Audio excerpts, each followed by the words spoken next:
دفعہ سلطان صلاح الدین ایوبی رحمۃ اللہ علیہ کے پاس ایک عورت آئی جس کے ساتھ ایک نوجوان خوبصورت حسین و جمیل لڑکی بھی تھی۔ سلطان صلاح الدین ایوبی رحمۃ اللہ علیہ نے پوچھا، جی بتاؤ کیا ماجرا ہے؟ اس نے کہا، سلطان معظم، میں ایک بوڑھی خاتون ہوں۔ میرا شوہر تجارت کے دوران ایک حادثے کی وجہ سے مارا گیا اور ہماری ایک ہی بیٹی تھی جس کو میں نے بڑی مشکلوں سے پالا پوسا اور اس کو جوان کیا۔ میں نے تھوڑا تھوڑا جمع کر کے اس کی شادی کے لیے چند زیورات اور رقم اکٹھے کیے تھے، لیکن رات کی بات ہے کہ میں اور میری بیٹی جھونپڑی کے اندر سو رہے تھے کہ اچانک ایک جوان آدمی خیمے کے اندر داخل ہوا۔ اس نے اپنے منہ پر نقاب لپیٹا ہوا تھا۔ اس نے میری گردن پر خنجر رکھتے ہوئے کہا، بتاؤ تمہارے پاس کیا کیا موجود ہے؟ میں نے کہا، میں بوڑھی عورت ہوں، ہم 2 وقت کی روٹی بڑی مشکل سے کھاتے ہیں، ہمارے پاس کیا ہوگا؟ اس نے کہا، مجھے خبر ہے تمہارے پاس زیور ہیں اور رقم موجود ہے جو کہ تم نے اپنی بیٹی کی شادی کے لیے چھپا کر رکھی ہے۔ مجھے معلوم ہو گیا تھا کہ یہ سب کچھ جانتا ہے، اس لیے اس کو بتانا ہی بہتر ہے۔ میں نے اس کو کہا کہ فلاں جگہ پر زیور اور رقم پڑی ہے۔ اس نوجوان نے زیور اٹھائے اور جانے ہی لگا تھا کہ اچانک اس کی نظر میری بیٹی پر پڑی۔ اس کو دیکھ کر شیطان نے اس کو ورگلایا اور واپس پلٹا اور جھونپڑی کا پردہ آگے کر دیا۔ مجھے رسیوں سے باندھ کر میری آنکھوں کے سامنے میری بیٹی کی عزت و آبرو کو لوٹ لیا۔ یہ سن کر سلطان صلاح الدین ایوبی چند لمحوں کے لیے بڑے پریشان ہوئے اور سوچنے لگے کہ آخر اتنا بڑا گناہ کرنے نے کس کی ہمت کی۔ بوڑھی اماں کہنے لگی، سلطان معظم شاید وہ سمجھا کہ میں عزت کی وجہ سے چپ ہو جاؤں گی، اس لیے اس نے اتنا بڑا گناہ کرنے کا سوچا۔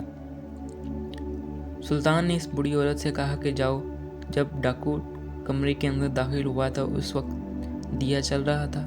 تو بوڑھی اماں نے کہا، جی ہاں سلطان معظم۔ کیا اس کو صحیح طریقے سے دیکھ پائی؟ تو اماں نے کہا، نہیں سلطان معظم، اس نے اپنا چہرہ مکمل طور پر نقاب سے ڈھانپا ہوا تھا۔ سلطان نے کہا کہ کوئی ایسی خاص نشانی ہے، کوئی ایسی خاص بات جو تمہیں اس آدمی میں نظر آئی ہو؟ یہ سن کر بوڑھی اماں نے کہا، اس کے ہاتھ پر ایک نشان مجھے دکھائی دیا، اس کے علاوہ میں اس کے بارے میں کچھ نہیں جانتی۔ تو سلطان نے کہا، وہ نشان کو تم پہچان سکتی ہو؟ اس نے کہا، جی ہاں۔ پھر سلطان نے اسے کہا، کل میں ایک بڑی دعوت کا انتظام کرنے والا ہوں جس میں صرف اس گاؤں کے لوگ ہی مدعو کیے جائیں گے۔ جب سب لوگ کھانا کھانے کے لیے صفوں میں بیٹھ جائیں گے تو میں تمہیں ان سب گاؤں والوں سے ملواؤں گا اور ملواتے وقت ان سب گاؤں والوں سے ہاتھ ملانا اور ایک آدمی کے ہاتھ کو دیکھنا کہ وہ انسان اس کے ہاتھ پر نظر آتا ہے کہ نہیں۔ وہ نوجوانوں اس گاؤں کا ہے جو پہلے سب کچھ جانتا تھا۔ اگلے دن گاؤں میں بڑی دعوت کا انتظام کیا گیا۔ سلطان صلاح الدین ایوبی رحمۃ اللہ علیہ اس عورت کا حلیہ بدلوا کر تمام لوگوں کے سامنے حاضر کیا اور کہا، یہ پڑوس ملک کی ملکہ ہیں اور تم سب لوگ گاؤں والوں سے ملنا چاہتی ہیں۔ یہ آج ہی ہمارے پاس پہنچی ہیں، مجھ سے ملنے کے لیے یہاں آئی تو میں نے سوچا آپ سب لوگوں سے بھی ملکہ کو ملواؤں، اس لیے تم سب کو اس سے بلوانا چاہتا ہوں۔ اس کے بعد سلطان باری باری گاؤں والوں کو حکم دیا کہ باری باری ملکہ سے ہاتھ ملائے اور ان سے دعائیں لیں۔